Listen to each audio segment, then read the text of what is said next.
Welcome to what's happening here in the greater Concord area. I'm your host, Patten. A little bit hoarse, but I'm here, and along with my director, Ian Marx, and it's a pleasure to welcome you back. And here we are in June showers still, and what is it? June showers bring Mayflowers. Oh no, that was April, wasn't it? I think it was April, but Seemed like it's still April. It was snowing in My April. Gosh. So I don't know whether the weatherman's off his rocker, or the weather bureau, or what is it they call it? Mother Nature's taking a rest, or what? My goodness. But anyway, David Luneau, our state representative, is here. Represents Ward 5. great to be with you Hopkinton. this afternoon. Yes, I know. Get ready for is it our last session this week?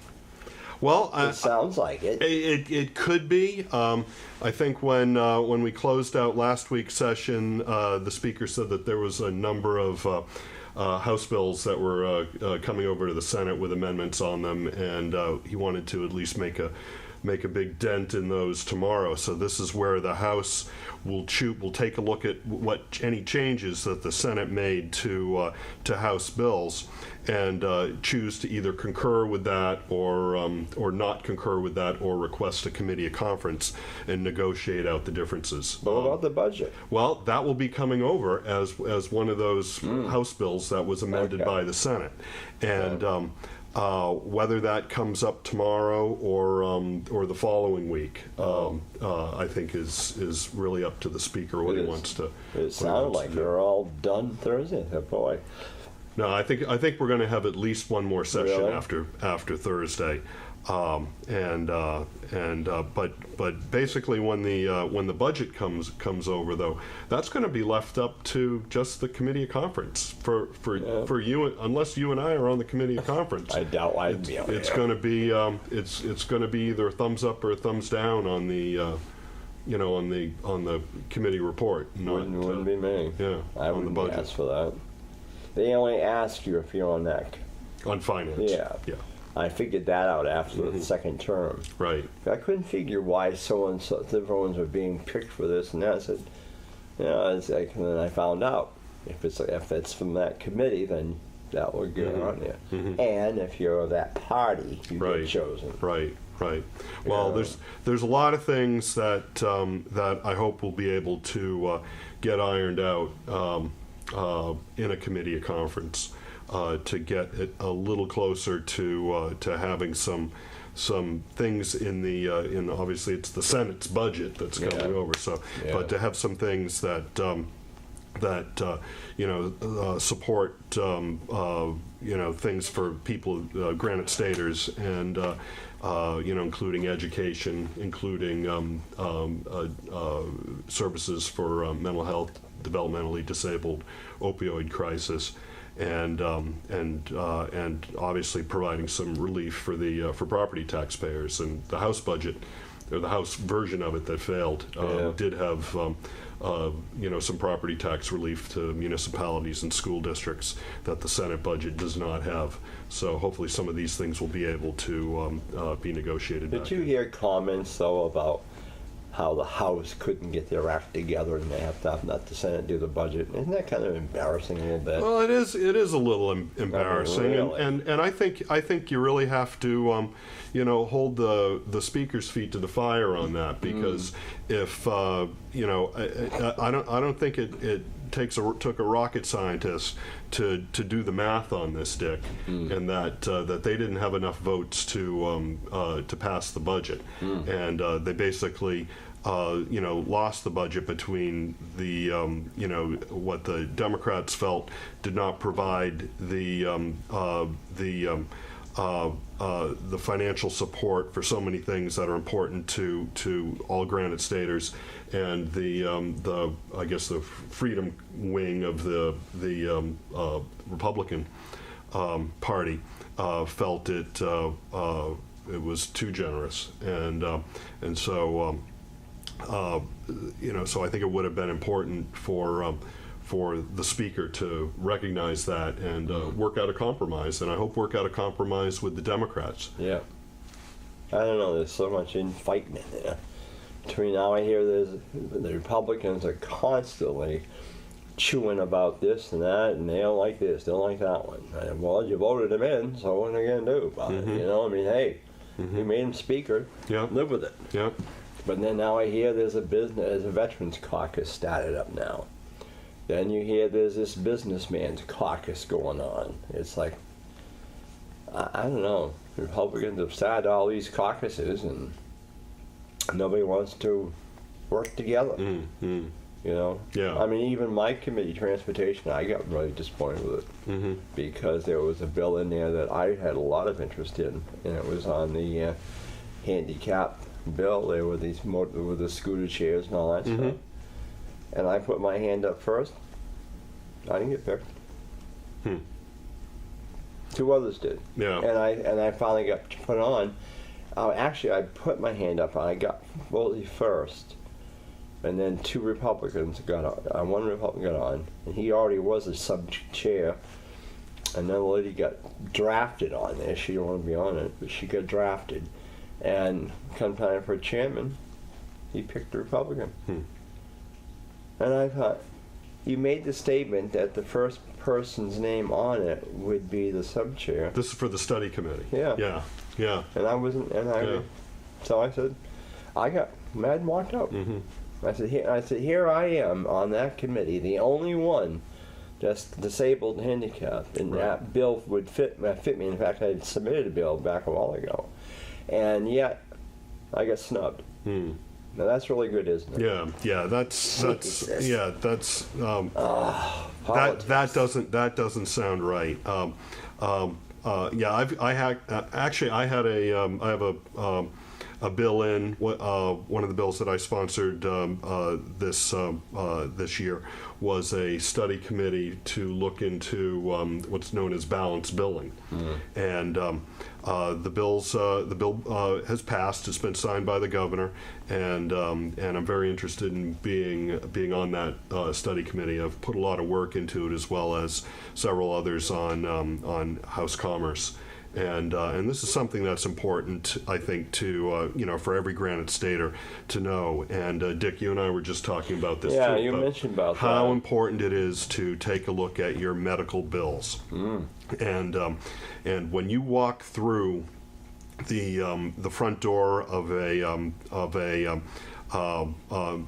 medical provider, whether it's Concord Hospital or the Hitchcock Clinic or Concord Orthopedics, and the doctor you're going to see is in your insurance network, so that you know what it's basically, what the financial deal is.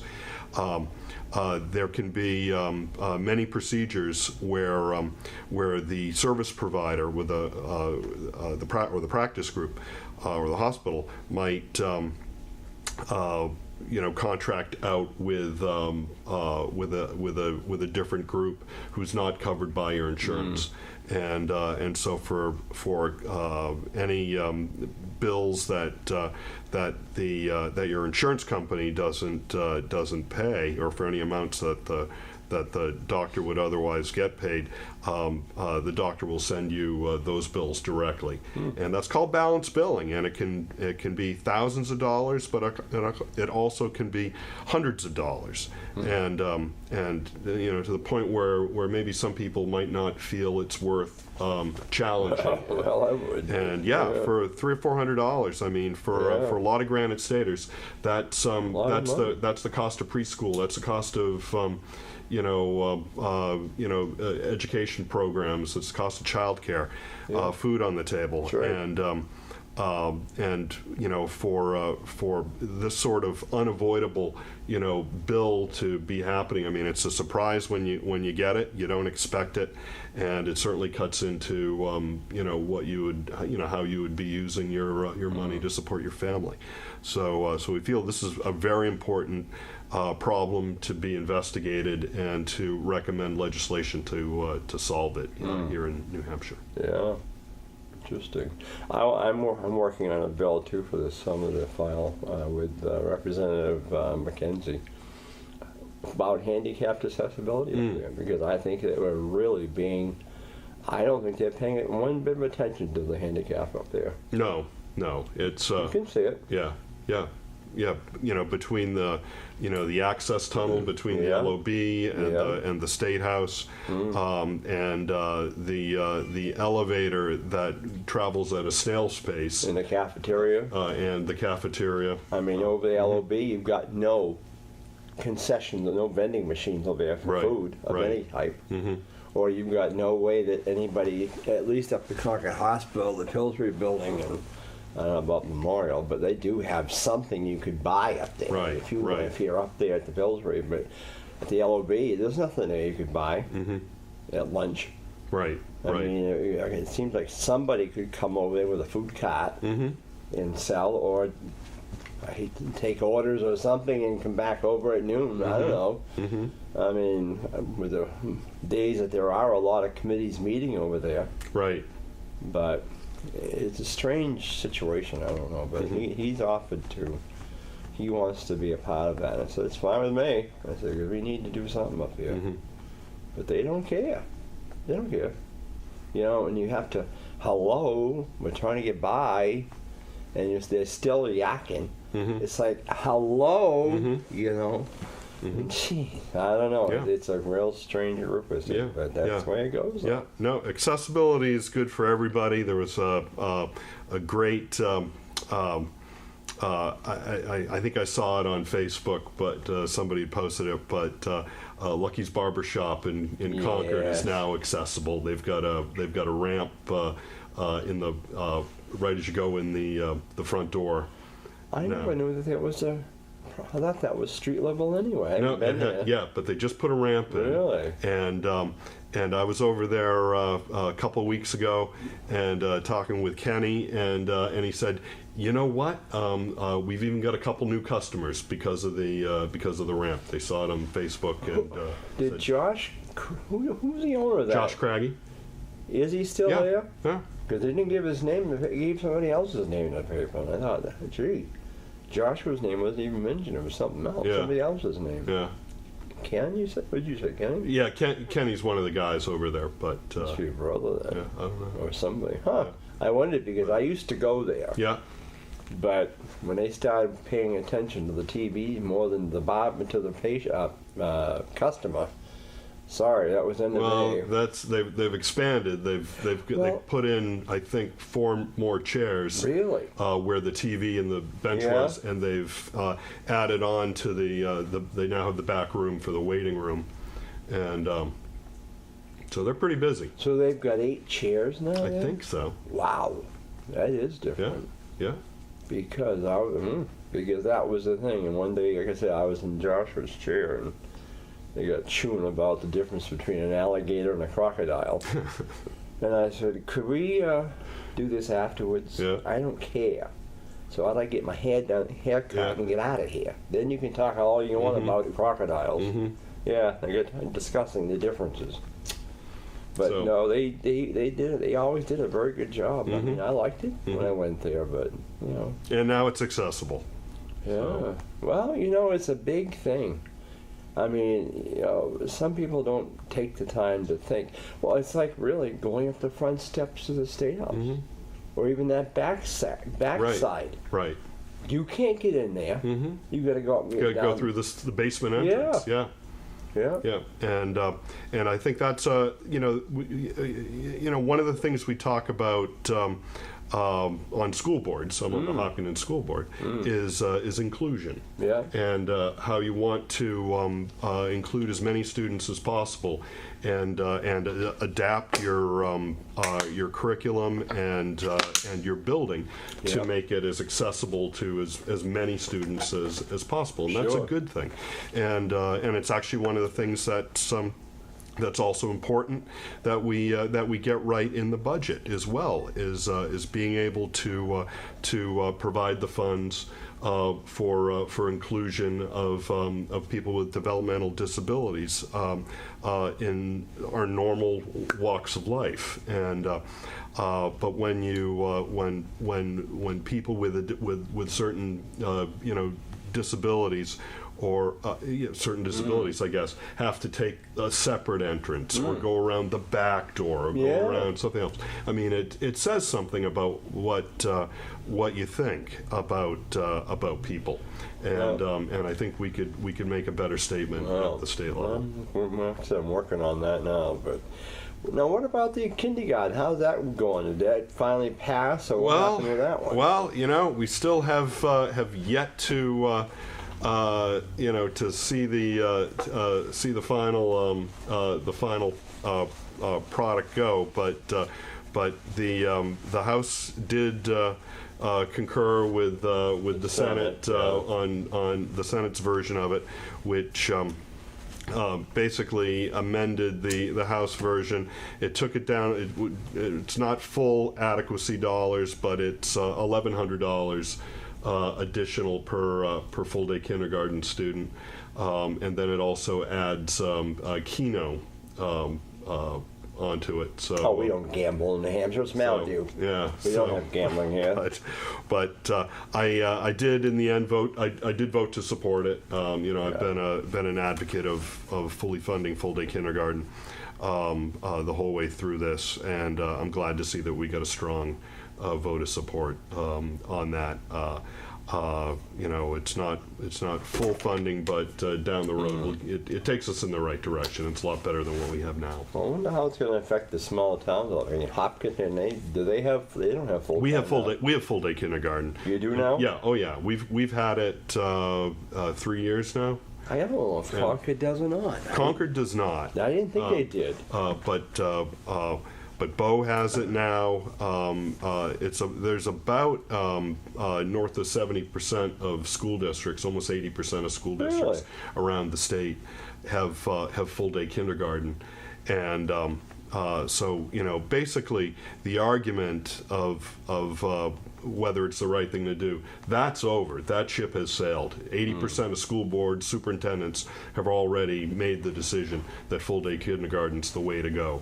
So it's about time now that the state budget support full day kindergarten the same way as it supports grades 1 through 12, which is called an adequate education. It certainly isn't anywhere close to the financial burdens, covering the financial burden placed on municipalities to pay for education, but it's about $3,600 per student, and statewide it's several times higher than that. Where are we standing with Merrimack Power Station there, down to Bow there, the power station? Has that been sold yet? No, what's going on with that? Yeah, my understanding is it has not been sold yet.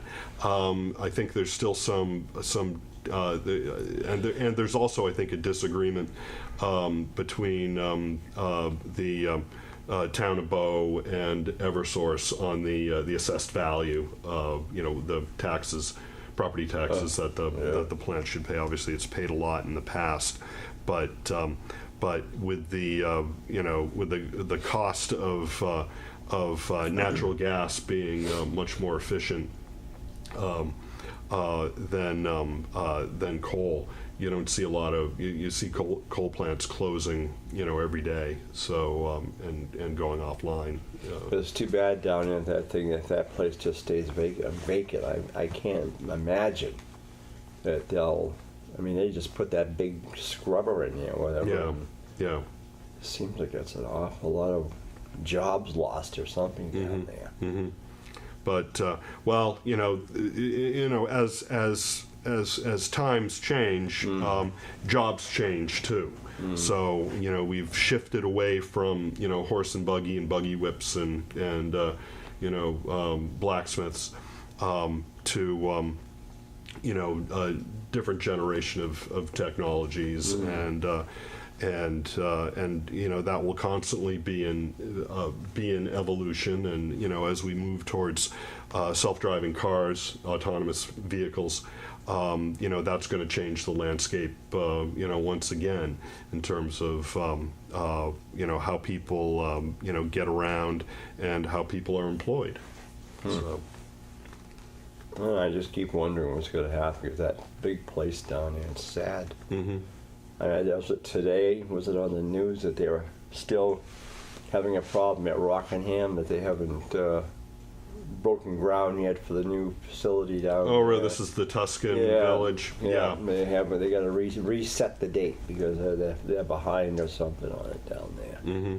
And Is that a regulatory thing, or? No, I guess they're just behind. I don't know. They showed that they've started tearing down some buildings, but they're behind in the rest of it, I guess. And that's another sad thing I see going away, but, that Rockingham Park was a big thing for New Hampshire. Mm-hmm.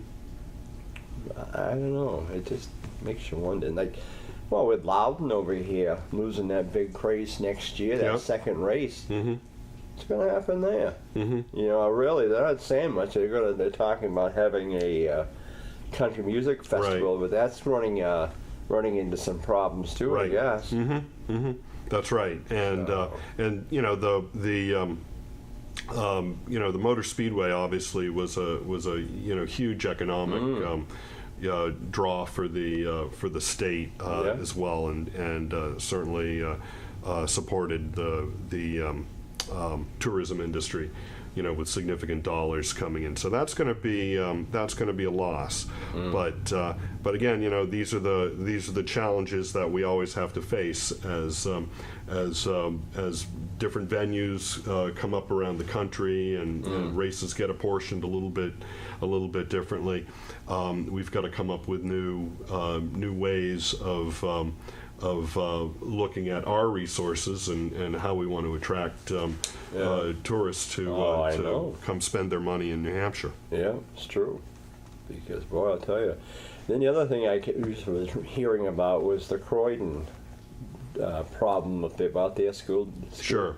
What's going on with that one? So that bill also passed last week. Oh, it did. And what basically this is it's called the Croydon Bill. It's also known as the school choice or voucher bill. But in Croydon they do not provide schools for all grades K through 12. So what this bill provides for is it allows a public school district to contract with a private school to send students in the grades where the school district doesn't offer the grade. And so in the past you'd been limited to contracting with other public schools. Yeah. And so Concord actually takes students from several Deerfield. From Deerfield, right? Yeah. And so this it certainly presented some challenges as it went through the legislature, and the House Education Committee, I believe, did amend it. I know it was amended because it now prohibits contracting with parochial schools. Because the Attorney General's office had suggested that there may be a constitutional problem with that. So, I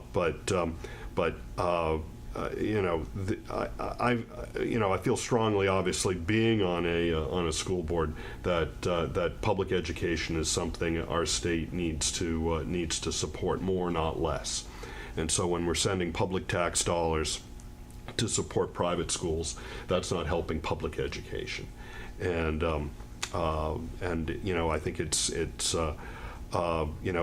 the investment that as a New England state, one of the pioneers in public education, and certainly the United States being really what led the world in public education, that we need to continue to make that investment and continue to take a leadership role. Not just here in New Hampshire, but as a world leader in public education. I'd like to see us get back on that. That's good. That would be nice. Because I know there's been talk that Pittsfield was thinking of closing their high school and maybe coming to Concord. but for this year they're going to keep it open. But they said the cost was getting so much that it was almost be just as cheap to send them here to Concord. But Deerfield, I know, is very happy. They love it here. Well, Concord's got a terrific school system. It's got a great high school.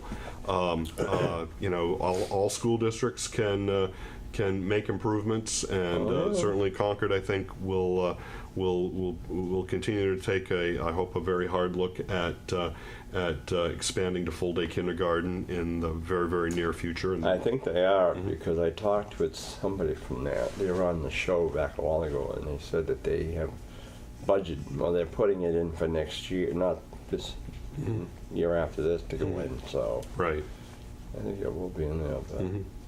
But the kindergarten has changed.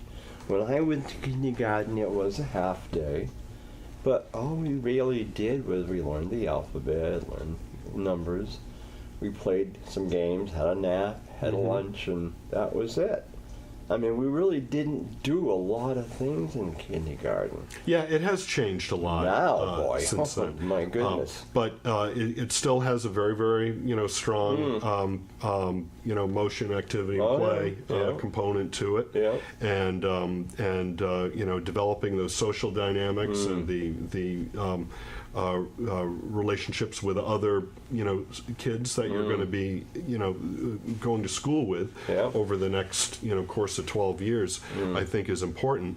But also the academic component is strong too. And with full day kindergarten, you're getting twice the amount than with half day.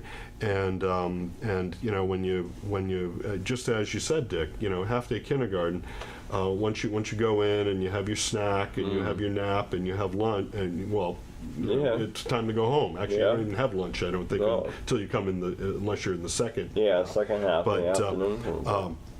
But it's I think it's a much better use of time, and the teachers universally, at least the ones I've spoken with in Hopkinton, recognize the value of having that face time with the students, with the kindergartners. So. Yeah.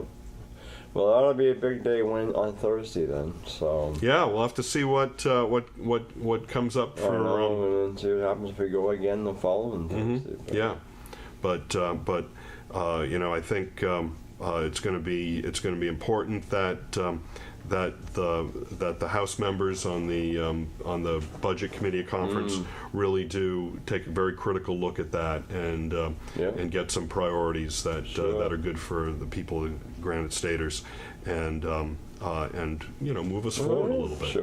Sure. Well, we've been talking with State Representative David Luneau and from Ward 5 and Hopkinton here in Concord, and so. Any questions about the legislature, give them a call, and or even myself. But we're getting ready to close it down for another year. So with that in mind, thanks for joining us, David. Terrific. And been a pleasure, Dick. Yeah, and thank you for Ian doing his work there. And we'll look forward to seeing you all soon. I'm Dick Patten, your host for Around Town.